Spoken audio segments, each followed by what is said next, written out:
And we've gone from. Stop, Joe. 3, 2.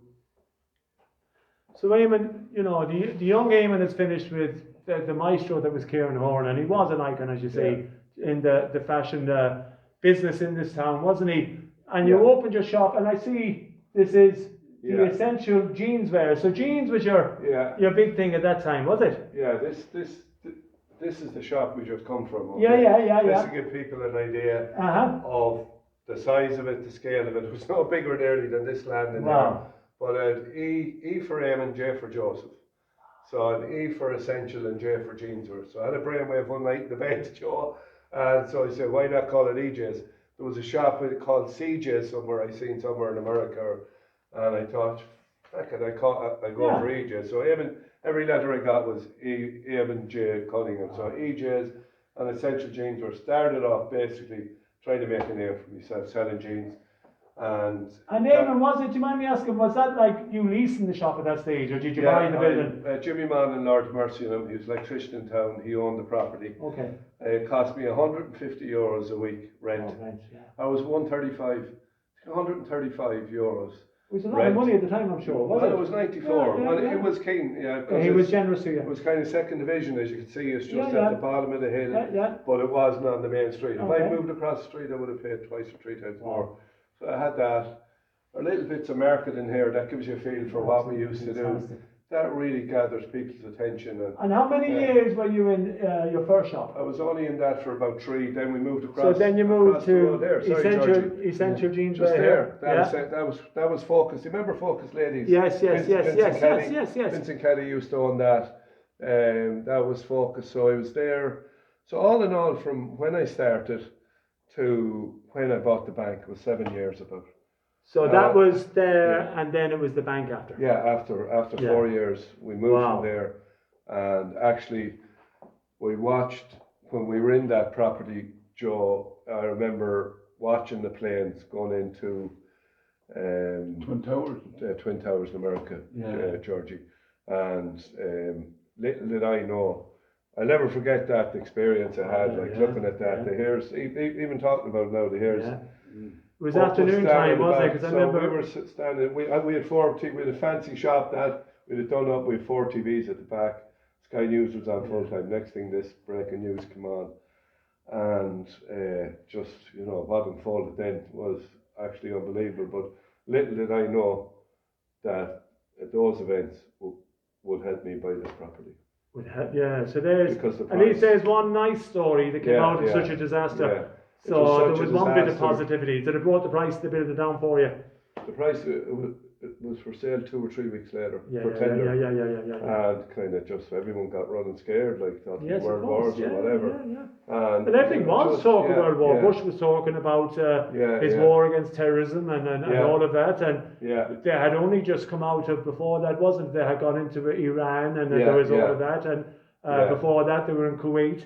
So it wasn't looking good, was it? It really wasn't. Oh, it was very scary. No, it was very scary. And like any of the big players who probably were interested in this property, it brought, it was way out of my range. And I looked at it and I said, look, this isn't going to happen. But, those events, like a little did I know, as I say, standing there watching them, would help me buy this property. Because I'm sure what you're talking about, there would have been multinationals that would have been looking at this. Oh, yeah. So they would have went, and their marketing people said, hold back. We need to sort of take a look at this now and do a 5-year plan and change our 5-year plan. Yeah, there's going to be a crash. I knew, I looked around, I knew what I could do with it. I knew people said, you could see it, Eamon, could you? You had that vision, did you? Yeah, how would you put a menswear shop with that kind of window at the front, and I could actually see it. I could see what I could do with it. It was a fantastic move. Yeah. At the time, it was.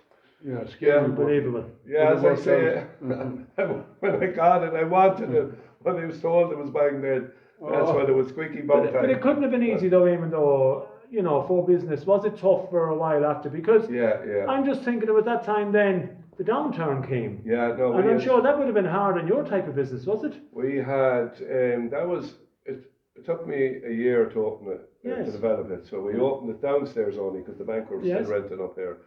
We opened it Friday the 13th. Oh my God. September. Everything against everything. Only last week we were here 21 years ago. We opened Friday the 13th. We took the bull by the horns, opened it up. We had a great run from 2002. Next thing, 2007 happened. We opened the Tommy Hilfiger shop around the corner, invested a lot of money in that. Like we all know what happened, the recession. Yes. Because I know, like in the hotel business that time, because it's a leisure business, a lot of the, let's face facts, I suppose, sort of, where we are situated, 60% of your business is leisure business, holidays, summertime. Yeah. And obviously people aren't going to spend money on that. And I'm sure it became the same for you, because yours is very much, it's an upmarket clothing brand, isn't it? It is fashionable and that, and a lot of people most likely did pull back and spending, didn't they? They pulled back.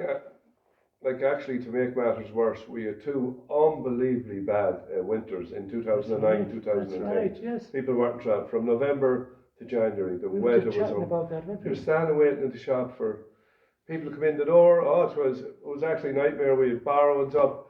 Actually, if I thought it lasted from 2007 to 2014. And if someone had said to me, EJ or Eamon, you have 7 years of this torture ahead of you, because it was fighting with banks, fighting with landlords, fighting with everyone, you probably would have thrown into it. I was going to say, you must not be with good it, would you? Today, and we just fought such a bit of ducking and diving and fighting. Absolute credit, yeah. But we kept it going. Do I remember, did you have a band in here playing at one stage or something like that? Yeah, man, he's a band, Georgie. We had. Yeah, pretty sure. Yeah, we had a few, like the Fla. When was the Fla? The last Fla, I'm sure was before COVID. 15 was a 16. I know, 15, 16, same we as started to come out of the recession then. Yeah. But we've had bands, we've had, like there's lots of different, we've had Conor McGregor shop there, was, at the time that was a great thing to shout about. But also in your early days, you were very much involved with Westlife, weren't you? Westlife, yeah. Cian used to babysit the kids. Shane worked there. Mark, we had a great, we used to dress them up for all their local gigs. We're actually mentioned in their book, to give us a great little shout out. We dressed them there last year for the New Year's Eve party in Dublin. Yes. And now it's 25 years later, whatever it was, I can't think now. But you shared their success with them, didn't you, really? Look, we've kind of grown up together. They were, we were starting out, they were starting, even though I'm a lot older than the boys. I know, yeah. Their career was starting, and we were, around that, we were starting, And Nathan Carter is another man, isn't it, that you dress? Nathan Carter. Yeah, we dressed a lot of them, and I know Tommy Bowe was very much involved with the office. Tommy Bowe was very much involved. Yeah, no, we've a lot of high profile, but people coming in the door, they had a lot of the footballers and GA and that. But we treated everyone's treated the same in here, Joe. I know that. I know that. Yeah, no, it's perfect. Right, so we'll move on to the next stage. Yeah, perfect. Very good. Excellent, perfect. Right, so now we'll go down to Jalan. You were back up last week, I will say. I was up. I'm doing 1 a month with them at the minute. They came on to me and they sort of said to me around May time, Georgie and I done an interview with them, and it got a massive reaction to it. There was one of the biggest reactions